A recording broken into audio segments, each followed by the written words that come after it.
Vou fazer o seguinte, já vamos chamar aqui o Rael Policarpo. O Hospital de Campanha no Maracanã vai passar hoje por uma nova vistoria. É a segunda em menos de uma semana. Rael, você, meu amigo.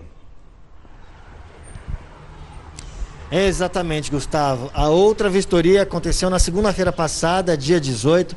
Várias irregularidades foram diagnosticadas, foram percebidas pelos fiscais e hoje tem essa nova vistoria. E quem vai falar com a gente sobre essa vistoria é o Alexandre Justiniano, que é um dos representantes do Conselho de Fisioterapia e Terapia Ocupacional. Doutor Alexandre, primeiramente, muito obrigado por participar ao vivo do Balanço Geral Amanhã. Eu queria que o senhor me falasse qual a expectativa dessa vistoria, que pode revelar muita coisa, né? Bom dia, Gustavo, bom dia a todos.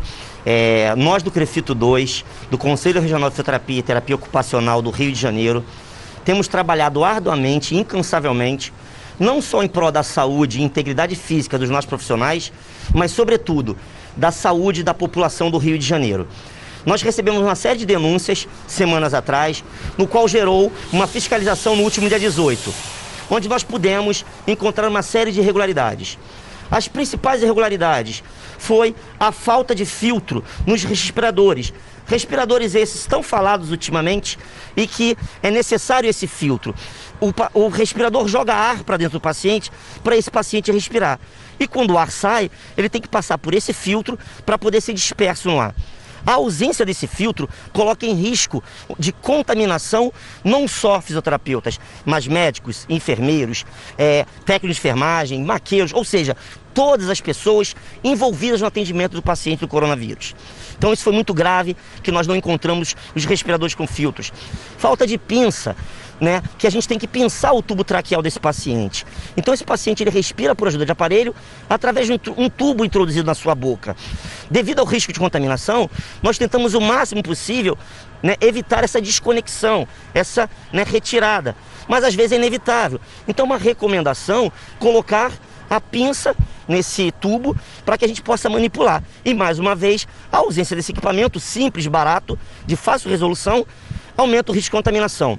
Além disso, fixadores de tubo. Esses tubos são fixados na boca do paciente. E isso pode ocasionar o que nós chamamos de extubação acidental. Mais uma vez, colocando em risco de contaminação toda a equipe. E também a própria população. Porque algumas vezes existem pacientes com suspeita de coronavírus e não está confirmado. Então posso ter um indivíduo com sintomas, mas sem o diagnóstico, sem efetivamente até mesmo não ter a doença e ser contaminado por isso.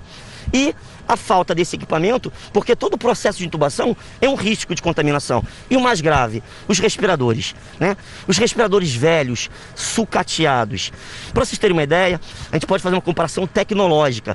É comparar uma televisão, um aparelho de celular, né, de hoje e há 30 anos atrás. É óbvio que aparelhos de 30, 20 anos atrás são muito mais limitados tecnológicos. Então o fisioterapeuta vai ser responsável por conduzir a respiração do paciente. Esse paciente, quando é intubado, nós manipulamos quanto de oxigênio, quanto de ar vai entrar, com que pressão esse ar vai entrar. Isso é feito pelo fisioterapeuta. Quando eu entrego esse aparelho limitado, arcaico, na mão de profissionais também que nós temos encontrado sem experiência, isso potencializa o risco. E nós recebemos denúncia de que aparelhos desligaram automaticamente, né? Isso pode colocar em risco a vida do paciente, porque esse paciente está ventilado, né? Está respirando por ajuda desse aparelho e esse aparelho simplesmente desliga. Agora, doutor, se por acaso essas irregularidades que foram vistas na semana passada não foram corrigidas para esta semana e vocês verificarem que elas persistem aqui no hospital de campanha, o que pode acontecer? Bom, nós notificamos a empresa que administra o hospital de campanha do Maracanã com todas as irregularidades. E nós demos um tempo para que eles pudessem se adequar.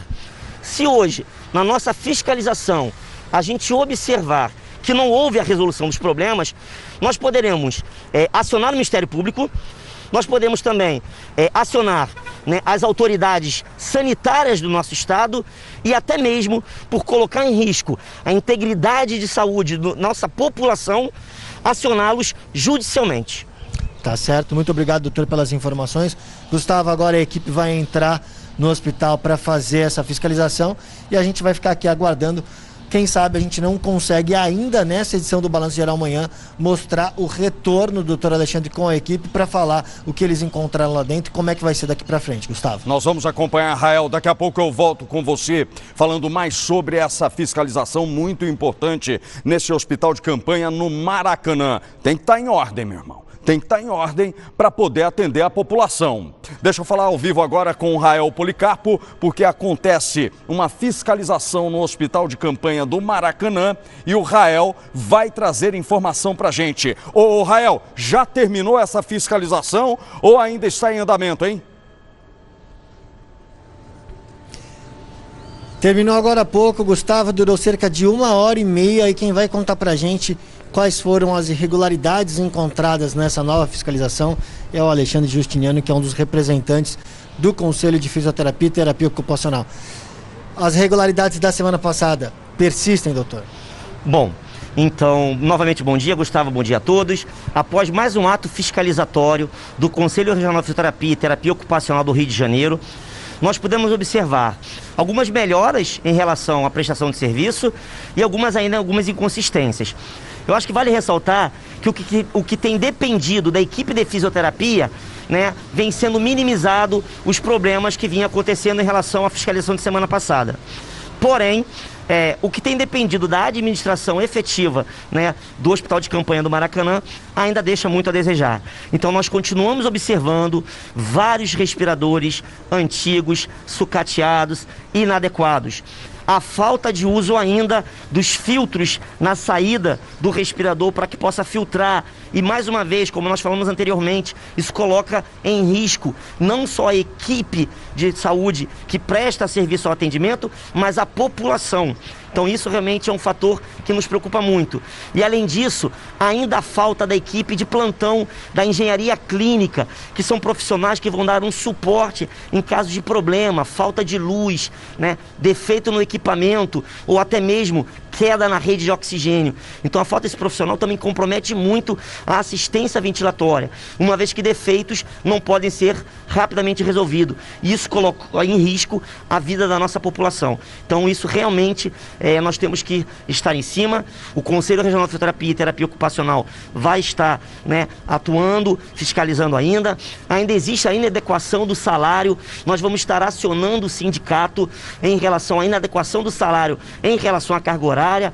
Nós vimos que em relação ao plantão já vai ser ajustado a escala de plantão dos profissionais a partir de segunda-feira, mas em relação ao salário, a inadequação, nós vamos acionar, né, o sindicato para que a administração do Hospital de Campanha possa resolver esse problema. Muito obrigado pela entrevista, doutor e Gustavo. Muito obrigado, viu, Rael? Agradeço aí ao Alexandre. Bom, resumindo aí o que o Alexandre nos contou, houve melhoria? Houve. Mas os problemas ainda são muitos maiores no hospital de campanha do Maracanã, né? Então é uma melhoria muito pequena diante do problema que ainda existe ali no hospital de campanha do Maracanã.